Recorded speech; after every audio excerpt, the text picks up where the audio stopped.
Кімдер бір қиып кетпеген дүние деген шіркінді, қош етіп алма құлқынды, базарың үшін бір күнгі. Кім білмес қазақ ұлтымды, тарихына сия еткен тамырда соққан бүлкілді.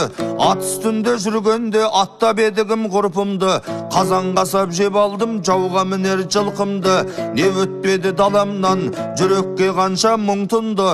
31-37-де вирусынан ұрыстың бір жығылып бір тұрды. 86-ның кезінде әрең жазылып сілкінді. Кеше ғана Қытайдан індет шықты бір түрлі, қырылып жатыр шетінен күңірентіп күн түнді. Қандастарымды қинап ет, қанаттары қырқылды.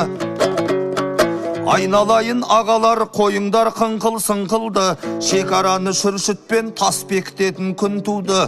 Орман өртеніп кетеді, тұтатып алсаң шырпыңды. Қытайдан шыққан індеттен Құдайым сақта жұртымды, ай